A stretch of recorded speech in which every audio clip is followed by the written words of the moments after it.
Praise the Lord. हम परमेश्वर पिता का धन्यवाद करते हैं आज के समय के लिए कि परमेश्वर ने हमें समय दिया है। आज सुबह जिस वचन पर हम लोग मनन करने जा रहे हैं, जिस विषय पर हम मनन करने जा रहे हैं, वो है मसीही लोग शैतान से कैसे लड़े। मसीही लोग शैतान से कैसे लड़े। जी मेरे प्यारो, परमेश्वर का वचन हमें सिखाता है कि मसीह जीवन जो होता है वो कोई सामान्य जीवन नहीं होता है। मसीह जीवन युद्ध का जीवन होता है। कई बार ऐसा लगता है कि बस जनरल लाइफ है, आराम से जियो, आराम से खाओ, आराम से रहो, सारी चीजें आराम से करो। ऐसा मसीही जीवन नहीं होता है। मसीह जीवन दरअसल लड़ाई का जीवन होता है, युद्ध का जीवन होता है। हमें हर बार हर परिस्थिति में लड़ते रहना पड़ता है, लगातार लड़ते रहना पड़ता है। ये हमारा मसीहों का जीवन होता है। हमारे आत्मिक जीवन को बचाने के लिए, जी हाँ, हमारे आत्मिक जीवन को बचाने के लिए हमें लगातार लड़ना होता है। अगर हम लगातार ना लड़े तो हमारा आत्मिक जीवन बर्बाद हो सकता है। अगर हम लगातार ना लड़े तो हमारे आत्मिक जीवन में उसके बहुत ही बुरे साइड इफेक्ट देखने को मिलते हैं। हम आत्मिक रूप से पतन की ओर बढ़ते हैं। हमारे व्यवहारिक जीवन में या भौतिक जीवन में भी उसके कई सारे असर दिखाई पड़ते हैं। इसलिए हम प्रत्येक मसीहों को, प्रत्येक विश्वासियों को इस बात की आवश्यकता है कि वे लगातार लड़ने वाले बने। लगातार लड़ना चाहिए। यदि हम लगातार लड़ते रहेंगे तो निश्चय हम हमारे इस आत्मिक जीवन को बचा पाएंगे। और मैं परमेश्वर का धन्यवाद देता हूँ कि परमेश्वर ने हमें शुरू से परमेश्वर ने सामर्थ देके रखा है। बाइबल कहती है कि परमेश्वर का पुत्र यीशु मसीह इसलिए आया कि शैतान के कामों को नाश करे। केवल एकमात्र यीशु है जो शैतान के कामों को नाश कर सकता है। पर हमें कुछ जिम्मेदारियां दी है कि हमें लगातार लड़ते रहना चाहिए। आज हम सीखने जा रहे हैं कि शैतान से मसीही लोग कैसे लड़े। लेकिन पहले कुछ वजह हम लोग जान ले। शैतान के हमलों की वजह हमें जानना बहुत जरूरी है। जब हम वजह को जान लेंगे तो हम आगे बढ़ेंगे कि फिर ये क्यों आता है, कैसे होता है, और फिर इससे लड़ने के तरीके क्या होते हैं। मैं चाहता हूं आप हमारे संग बने रहे और इस विषय को लगातार समझने का प्रयास करें। इससे पहले हम लोग जानेंगे कि शैतान के हमलों की वजह क्या है। वजह जानना जरूरी। क्या वजह होती है? वैसे शैतानी हमले सब पर होते हैं। अधर्मी लोगों पर भी होते हैं जो अविश्वासी होते हैं, और विश्वासी लोग जो धर्मी होते हैं उनके ऊपर भी होते हैं।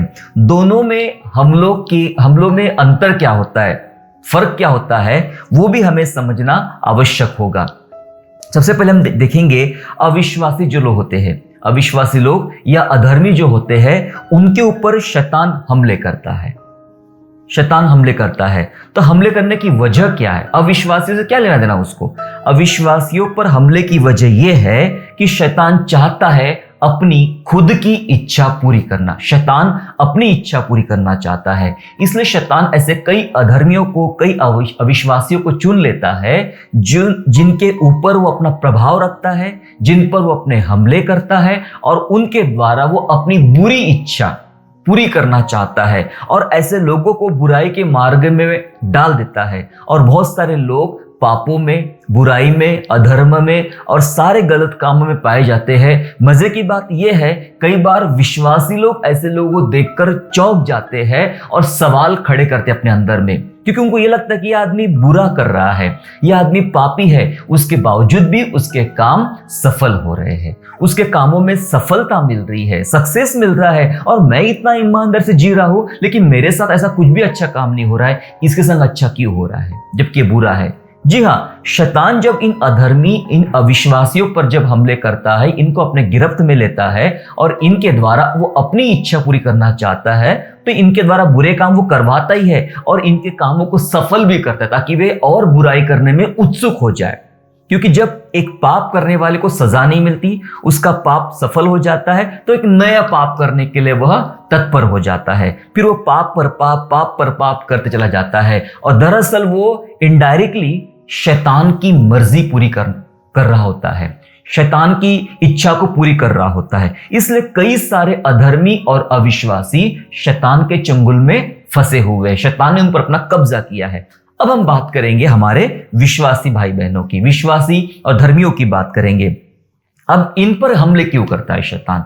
हम विश्वासियों पर हमले क्यों करता है? हम विश्वासियों पर इसलिए हमले करता है ताकि वे लोग प्रभु यीशु की इच्छा पूरी ना कर सके, प्रभु यीशु की इच्छा पूरी ना कर सके, इसलिए शैतान विश्वासी लोगों पर और धर्मियों पर हमले करता है, क्योंकि हम लगे हैं अपने प्रभु यीशु मसीह की इच्छा पूरी करने के लिए। प्रभु को क्या भाता है, प्रभु को क्या पसंद है, परमेश्वर किस बात से खुश होता है, हम वो काम करने लगे हैं। लेकिन शैतान बिल्कुल नहीं चाहता कि आप और मैं परमेश्वर की इच्छा पूरी करें, इसलिए लगातार हमारे पीछे पड़ा रहता है। पीछे पड़ के क्या करता है, वो हमें आत्मिक रूप से परेशान करता है। बहुत सारे मेरे भाई बहनें हैं जो आत्मिक रूप से परेशान हो उठे हैं, उन्हें फिजिकली परेशान कर देता है।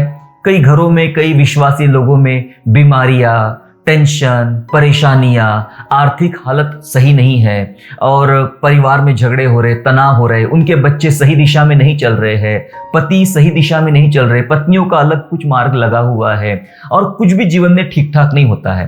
तो ये सब बातें जब होती है तो ये सब बातों को देखने का एक नजरिया होता है कि किस प्रकार शैतान विश्वासियों के जीवन में, मसीहों के जीवन पे हमले कर रहा है और उनको हर तरह से परेशान करना चाहता है। बस ये उसकी इच्छा है कि वो आपको रोक के रखे, आपको बांध के रखे, ताकि आप आगे ना बढ़े और आगे बढ़कर परमेश्वर की इच्छा पूरी ना करें।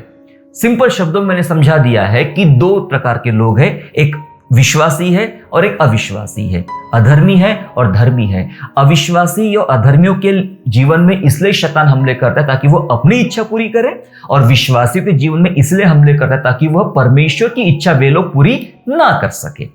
बहुत ही सिंपल तरीका है। तो शैतान इस प्रकार से काम करता है। बहुत सारे आयतें हैं, बहुत सारे वचन है बाइबल में, लेकिन हम कुछ महत्वपूर्ण विषयों पर ही आज कम समय में बात करने का प्रयास करेंगे। अब हम जानेंगे कि शैतान मसीहों पर हमले कैसे करता है। शैतान मसीहों पर हमले कैसे करता है यह हमें पता होना चाहिए। वचन कहता है कि हमें उसकी युक्तियों से अनजान नहीं रहना चाहिए। कुरिन्थियों में लिखा है हम उसकी युक्तियों से अनजान नहीं, मतलब हमें उसके सब प्रकार की युक्तियां पता चलना चाहिए। तभी तो हम जानेंगे कि ये कैसे हमले कर रहा है और हम पहचान पाएंगे कि शैतान का हमला मेरे जीवन पर, मेरे परिवार पर, मेरे आत्मिक जीवन पर किस प्रकार से हो रहा है। इन सब बातों को हम लोग जान पाएंगे। मेरे साथ निकालेंगे पहला पत्रस उसका 5वां अध्याय वचन 8 से लेकर 9 पढ़ेंगे हम लोग। 1 Peter chapter 5 and verse 8 to 9। जहाँ इस प्रकार से लिखा है, सचेत हो और जागते रहो, क्योंकि तुम्हारा विरोधी शैतान गर्जने वाले सिंह की नाई इस खोज में रहता है कि किसको फाड़ खाए। ठीक है, किसको फाड़ खाए। फिर विश्वास में दृढ़ होकर और यह जानकर उसका सामना करो कि तुम्हारे भाई जो संसार में है ऐसे ही दुख भुगत रहे हैं। ठीक है, हम समझ इस बात को कि शैतान मसीहों पर हमले कैसे करता है। कैसे करता है, क्या लिखा है वचन में, हमने अभी पढ़ा 8वें वचन में कि सचेत हो और जागते रहो। क्या वजह है? फिर आगे लिखा है 9वें वचन में ऐसा कि तुम्हारे भाई भी जो संसार में है ऐसे ही दुख भुगत रहे। हमारे कई सारे मसीह भाई बहनें जो है वो ऐसे ही दुख भुगत रहे हैं। और 8वें वचन में ऐसा लिखा है कि सचेत हो और जागते रहो। इसका मतलब ये है कि शैतान मसीहों पर हमले कैसे करता है, सतर्क न रहने के कारण। सतर्क ना रहने के कारण शैतान मसीहों पर हमले करता है, क्योंकि लिखा यहाँ पे सचेत रहो और जागते रहो, क्योंकि तुम्हारा विरोधी शैतान गर्जने वाले सिंह के नाई इस खोज में है कि किसको फाड़ खाए। किसको खोज रहा है शैतान? गर्जने वाले सिंह के समान किस चीज की खोज कर रहा है? वो उन विश्वासियों की खोज कर रहा है जो विश्वासी सचेत नहीं है, सतर्क नहीं है, जागृत नहीं है।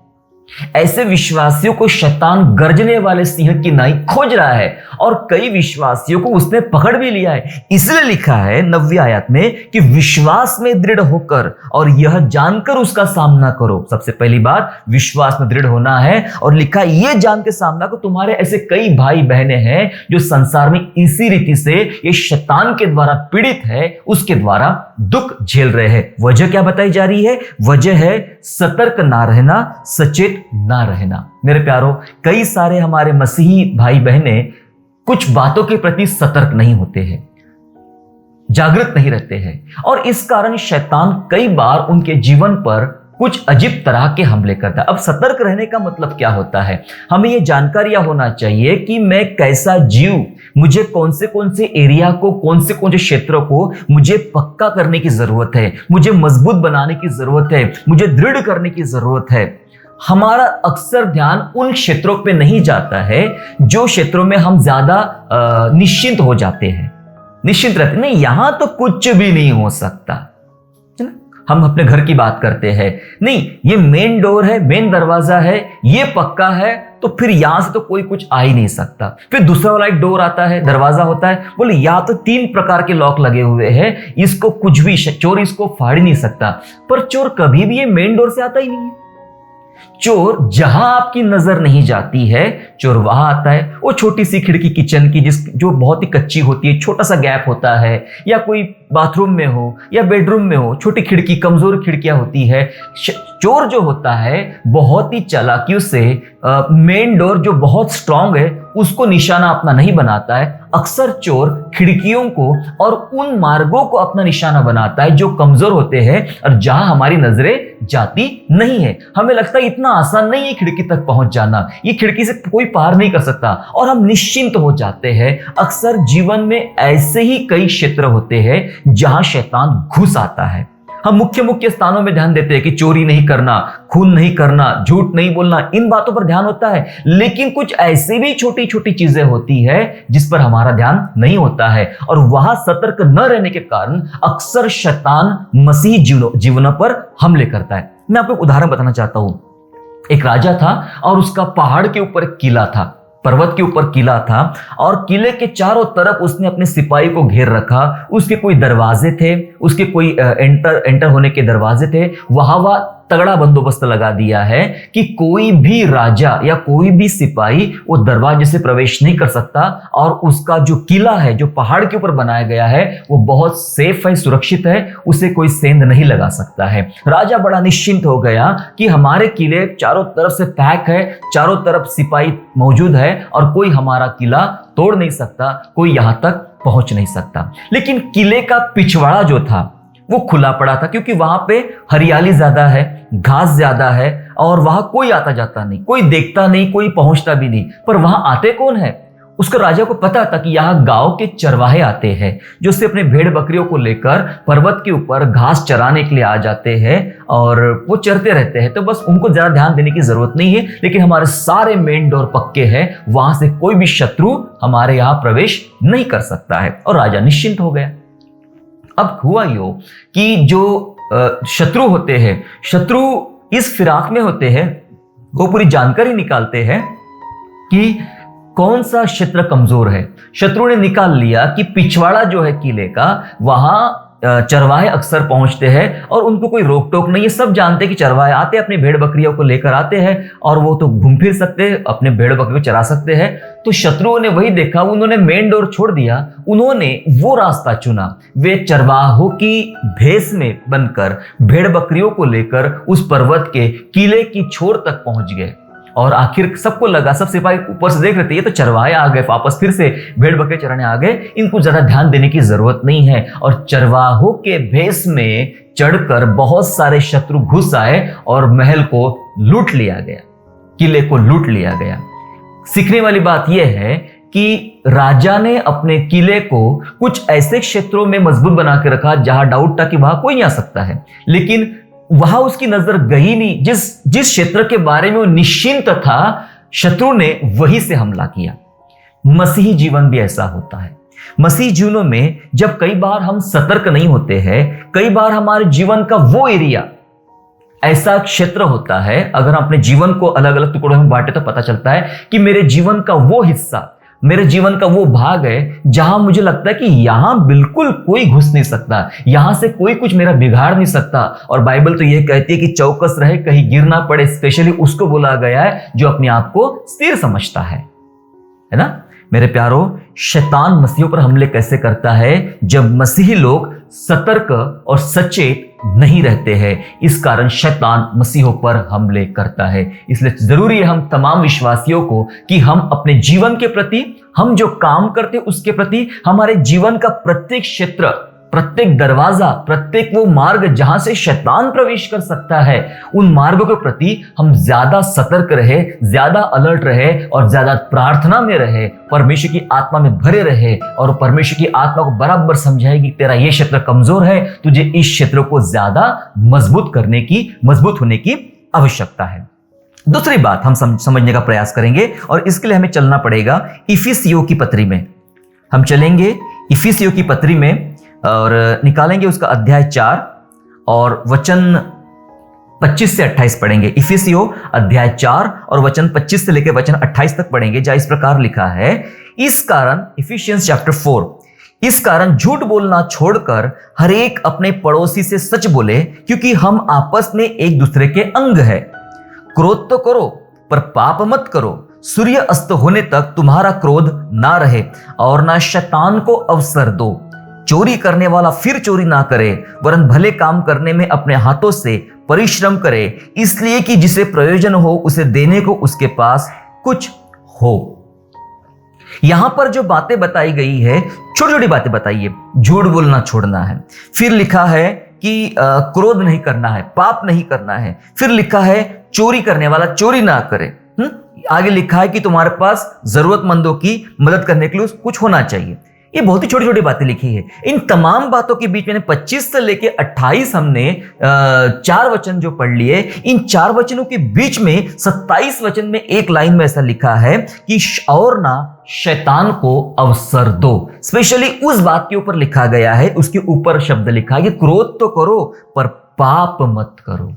क्रोध तो करो पर पाप मत करो, और सूर्य अस्त होने तक तुम्हारा क्रोध ना रहे, क्योंकि उसके आगे अगर आपका क्रोध चला गया तो वो पाप में बदल जाएगा और शैतान उसका फायदा उठाएगा। इसलिए लिखा है कि शैतान को अवसर ना दो। क्या बात है यहां पर, किस बात की वजह से, या फिर शैतान मसीहों पर हमले कैसे करता है? सामान्य पापों के कारण।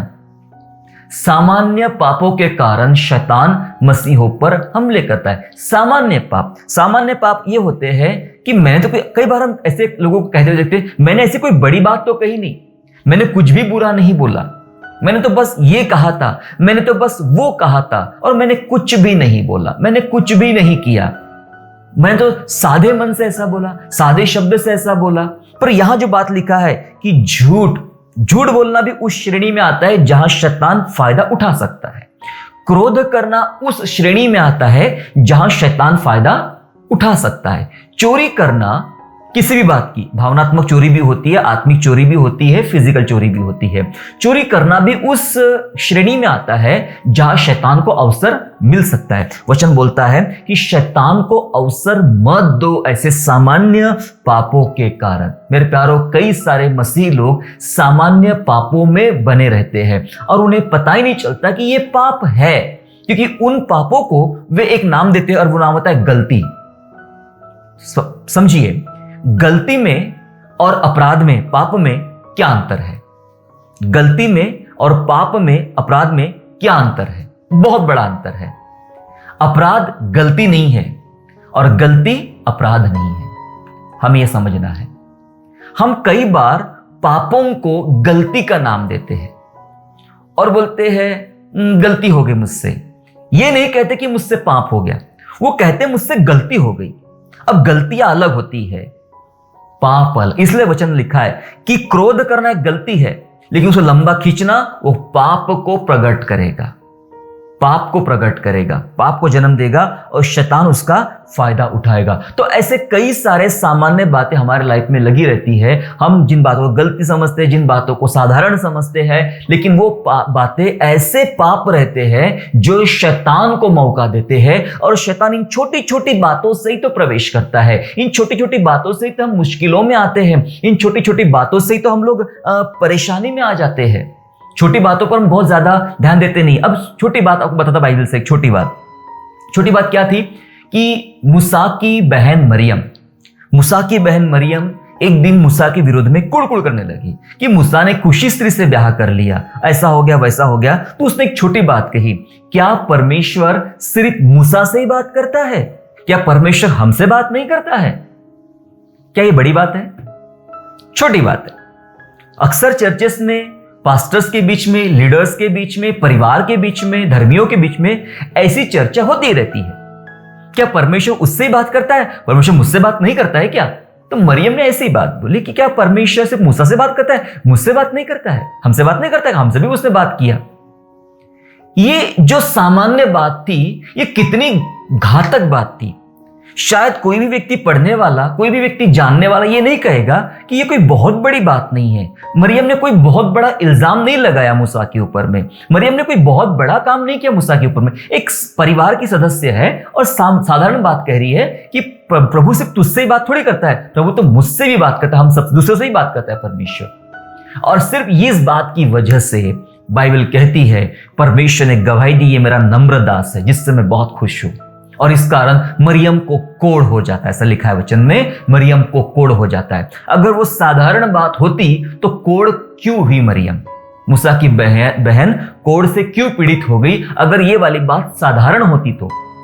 कभी कभी मैं आपको बस एक उदाहरण ये बताना चाह रहा था, कभी कभी ऐसा होता है कि हम जिन बातों को साधारण समझ लेते हैं वो बातें साधारण होती ही नहीं, और ऐसी बातों की वजह से कई बार शैतान हमारे जीवन में प्रवेश करना चाहता है और वो हमें मुश्किलों में डाल देता है। तो हमने पहली बात सीखा था मसीहों पर हमले शैतान कैसे करता है। पहली बात, सतर्क ना रहने के कारण पहला हमला होता है, और दूसरी बात जो होती है सामान्य पापों के कारण कई बार शैतान मसीहों पर हमले करता है। इसलिए हमें बच के रहना है, इन सामान्य छोटी छोटी बातों से भी हमें बच के रहने की आवश्यकता है। तीसरी बात जो हम लोग जान रहे हैं वो ये है कि गैर कानूनी कामों के द्वारा शैतान कैसे मसीहों पर हमला करता है।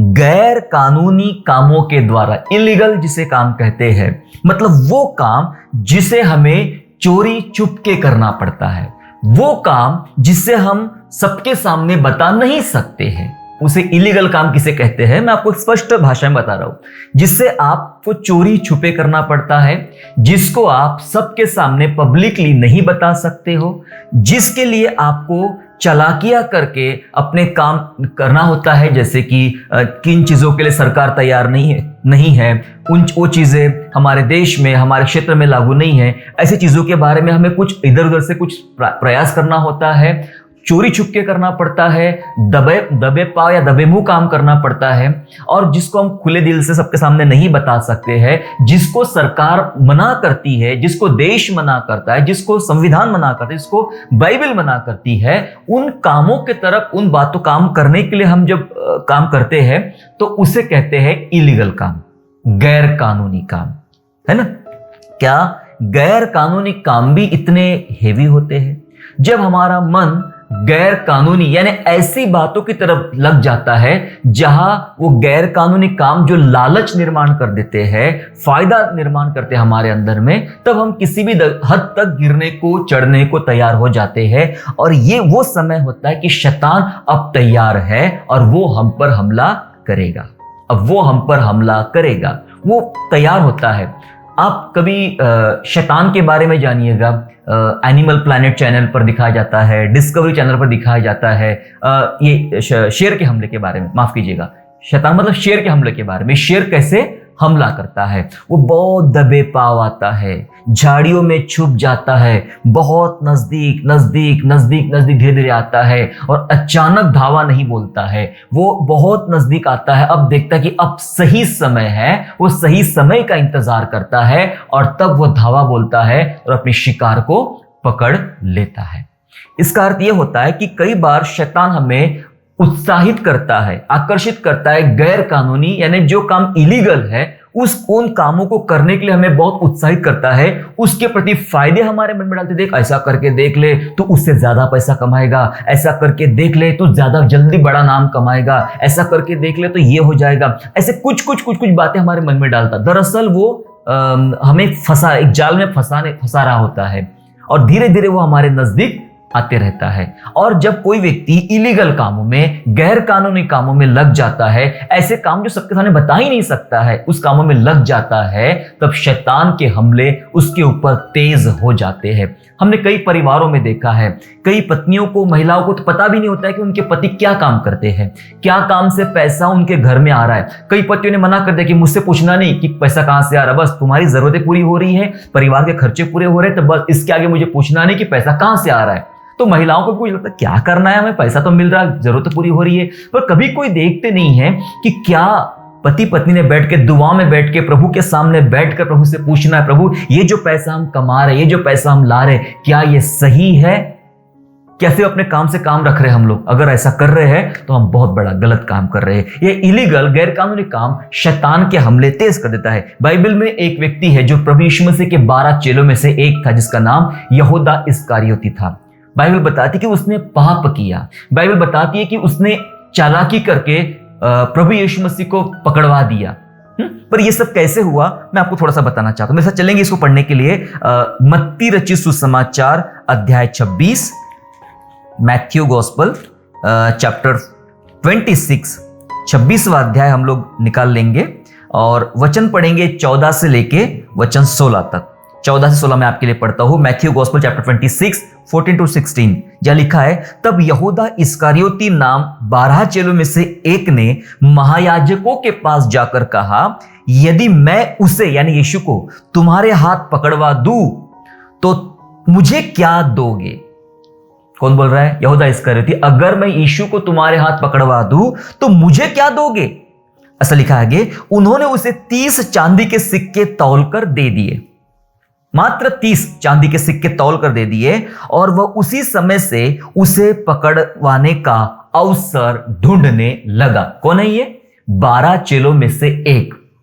इसने क्या किया? सबसे पहला काम, इलीगल काम में हाथ डाला। इलीगल क्या था? इलीगल, गैर कानूनी काम यह था कि जिस प्रभु के साथ वो चल रहा है, जिस प्रभु ने उसका उद्धार किया है, जिस प्रभु को वो जानता है, जिस प्रभु के बारे में सुनता है, वो व्यक्ति लालची स्वभाव का था। ये अचानक से पैदा नहीं होता है। सुन लीजिएगा, कोई भी अपराध की भावना, पाप की भावना अचानक पैदा नहीं होती, एक घंटे में पैदा नहीं होती है। ऐसा लिखा यहूदा इस्करियोती के बारे में कि थैली, पैसों की थैली उसी के पास रहा करती थी, और ऐसा भी लिखा कि कई बार उस थैली में से वो निकाल लेता था अपने लिए, चोरी करता था, चालाकी करता था। उसके मन में पहले से कपट भरा था। वो स्त्री याद है जब वो जटामासी का इत्र लेकर आई यीशु मसीह के लिए, तो बोलता ये इतना महंगा इत्र क्यों बर्बाद करना चाहिए, ये तो बेच के पैसा मिलेगा तो हम कंगालों को बांट देंगे। ऐसा लिखा है उसके बारे में कि इसलिए नहीं ऐसा बोलता कि इसको कंगालों की चिंता है, पर इसलिए देखता क्योंकि ये चोर है, इसको चोरी करने का और एक मौका मिलेगा।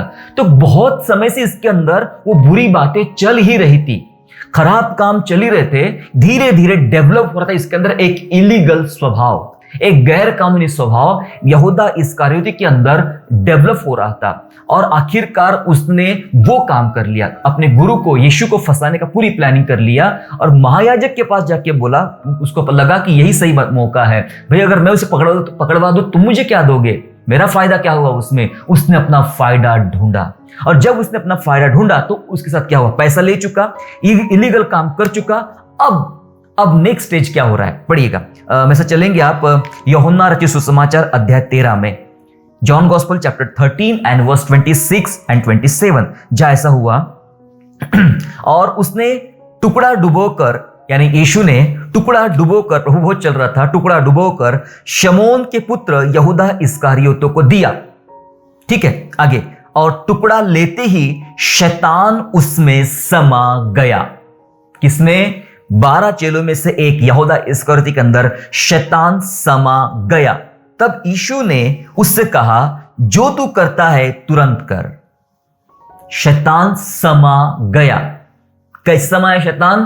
पहले पैसे ले चुका है, पहले इलीगल काम में हाथ डाल चुका है, और उसके द्वारा वो उसी समय से मौका ढूंढ रहा था। और जैसे यीशु मसीह ने कह दिया था कि यही है, तो उसने टुकड़ा लिया और लिखा है उसमें शैतान समाया। मैं आपको यह बताना चाहता हूं मेरे प्यारो, शैतान किस प्रकार हमले करता है, किस प्रकार लोगों को गिरफ्त में लाता है। किस प्रकार? सबसे पहले इलीगल कामों में डाल देता है। धीरे धीरे हम गलत कामों में, गलत काम में छोटे छोटे चोरियां करते हैं, छोटे छोटे फायदे निकालते हैं, छोटी छोटी अपराध करते हैं। उससे धीरे धीरे डेवलप होकर एक बड़े अपराध को जन्म होता है। अचानक से एक ही घंटे में, एक दिन में बड़ा अपराध होता ही नहीं है।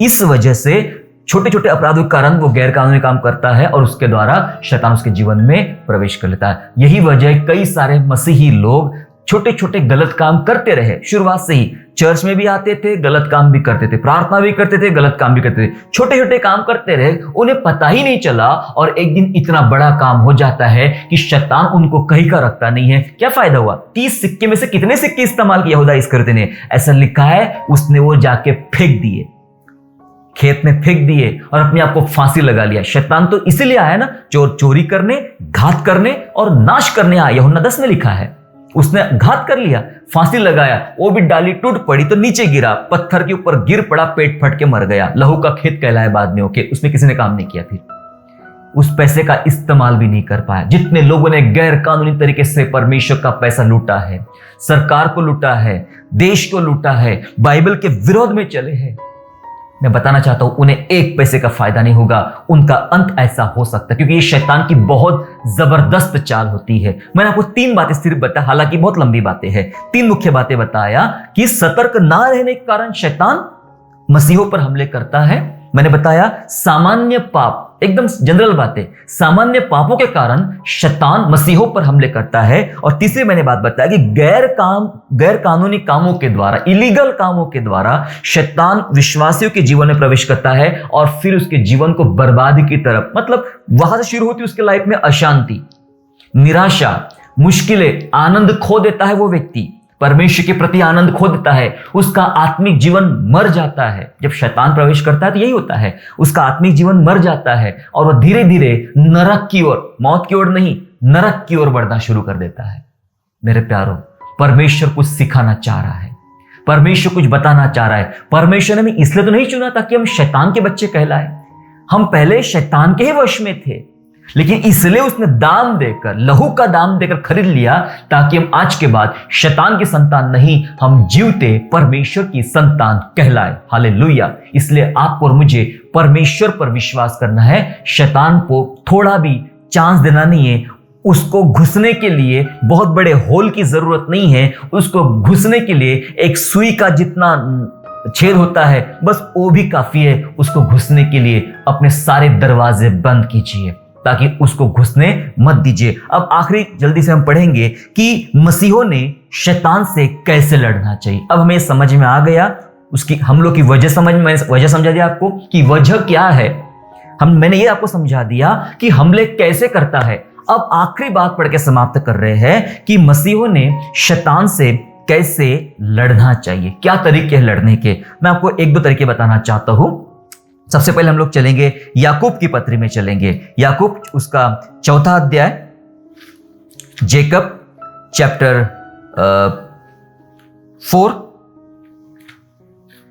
जेकब चैप्टर 4 एंड वर्स 7, 4 अध्याय और 7वां वचन इस प्रकार से लिखा है, इसलिए परमेश्वर के अधीन हो जाओ और शैतान का सामना करो तो वह तुम्हारे सामने से भाग निकलेगा।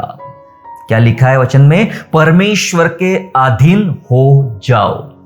सामना करने बोला, सबसे पहली बात बोला शैतान से, हमने पहले पतरस में भी पढ़ा, सामना करो, विश्वास में दृढ़ होकर उसका सामना करो। मेरे प्यारों, लड़ने के लिए बाइबल बता रही है, लड़ने के लिए बाइबल बता रही है, भागने के लिए नहीं बता रही, छुपने के लिए नहीं बता रही है, बाइबल लड़ने के लिए बता रही है। अफ्रीका के जंगलों में ऐसी लड़ाई चलती है, बीच में भेड़ बकरियों का झुंड चरते रहता है, इधर जवान शेर छुप जाते झाड़ियों में, इधर बूढ़े शेर छुप जाते झाड़ियों में और एक युद्ध चलता है। बूढ़े शेर का काम यह होता है कि दहाड़ना। भेड़ बकरी का झुंड चल रहा है यहाँ पे, इधर से उनको बूढ़े, मतलब देखता तो है नहीं कौन शेर बूढ़े है कि जवान है, पर दहाड़ने की आवाज, उनको लगता है शेर इधर है तो इधर दिशा में भागते। इधर छुप के कौन बैठे हैं? जवान शेर, और जवान शेर लपक के हमले करके उनको खा लेते हैं। पर कुछ ऐसे होते हैं भेड़ बकरियां जो इधर नहीं भागती है, जिधर आवाज आती है उधर भागती है। उनको यह पता रहता है, वो जांच लेती है, अपने अनुभव को जान लेती है कि दुष्ट शैतान जो है, शेर जो है, वो इस प्रकार से हमले करता है, तो हमें जिस दिशा में आवाज आ रही है हमें उसी दिशा में जाना है। कुछ भेड़ बकरियां उसी दिशा में भागती है जिस दिशा से आवाज आ रही होती है। और बूढ़े शेर बैठे होते हैं और उन बूढ़े शेर को मानो धक्का मार के निकल जाती है, बोलती है देख तुम कुछ नहीं कर सकते हो, कुछ नहीं कर सकते हो, क्योंकि बूढ़े शेर है, दांत गिर चुके हैं, अब खड़े नहीं हो सकते, अब दौड़ नहीं सकते। डिपेंड है जवान शेरों पर, वो लाके अगर उन्हें कुछ खाना खिलाए तो खिलाए, वरना दूसरा कुछ भी काम नहीं कर सकते हैं। तो ये भेड़ बकरियां उन शेरों को धक्का मार के निकल जाती है, देखो तुमने मेरा कुछ नहीं बिगाड़ सके। उधर दिशा में भागती है जिस दिशा से आवाज आ रही है। विश्वासियों ने कहा भागना चाहिए, इधर से आवाज आ रही तो इधर भागेंगे तो शैतान पकड़ लेगा। हमें उस दिशा की तरफ भागना है जिस दिशा की तरफ से शैतान ललकार रहा है।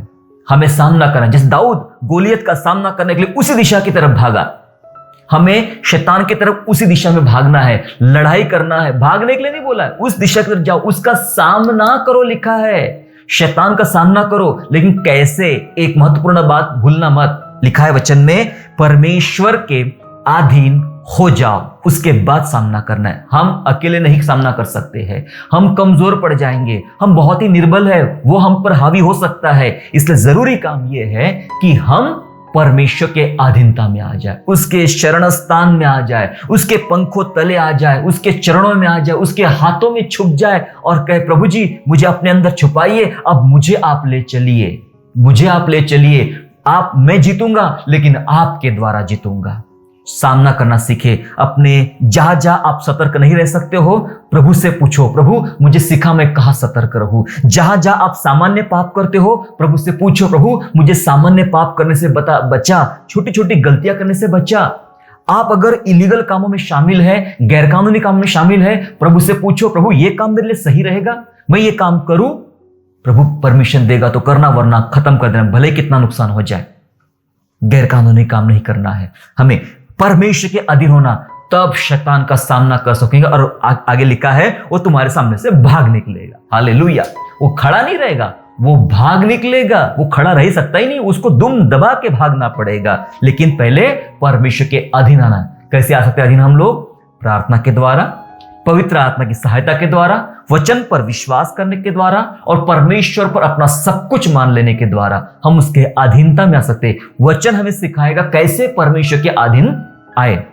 अगले काम जो हमें करना है, जल्दी से हमें दूसरा काम जो करना है, अगला काम वो पढ़ेंगे हम लोग इफिसियों 6 में, Ephesians chapter 6 and verse 11 and verse 12, जहां इस प्रकार लिखा है, परमेश्वर के सारे हथियार बांध लो कि तुम शैतान की युक्तियों के सामने खड़े रह सको। यहां भी सामना करने की बात बताइए। तुम क्या करो?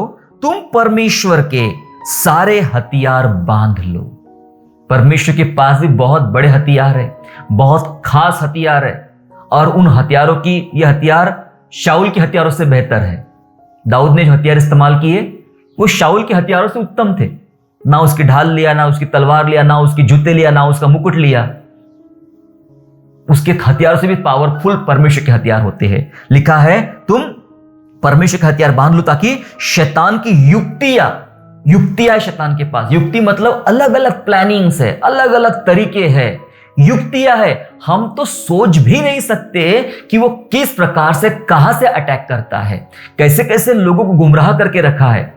कई सारे लोग इतने गुमराह हो चुके हैं, सत्य के मार्ग से भटक चुके हैं, परमेश्वर से भटक चुके, गुमराह हो गए शैतान की युक्तियों में। उसके पास 1 2 3 4 युक्तियां नहीं है, हजारों युक्तियां है शैतान के पास। उसकी युक्तियों से बचने का एकमात्र तरीका बाइबल बता रही है, तुम क्या करो? परमेश्वर के हथियार धारण कर लो, बांध लो।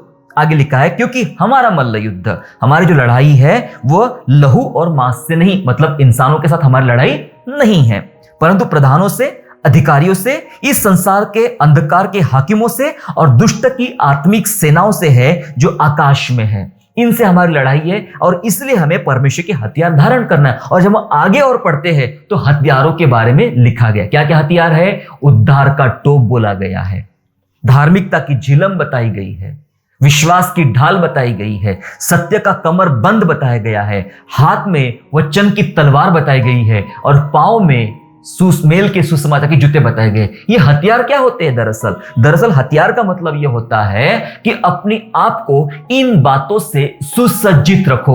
उद्धार का मुकुट का मतलब होता है कि प्रभु तेरा उद्धार मेरे सिर पर है। क्या आपका उद्धार हुआ है? आपको अपने उद्धार की निश्चयता है? उद्धार मेरा हो गया है, ये बात की गारंटी, कंफर्मेशन आपके पास होना चाहिए, उद्धार मेरा हुआ है। धार्मिकता की झिलम शरीर के महत्वपूर्ण भाग को ढाक देती है युद्ध में। धार्मिकता से अपने आप को छुपाइए।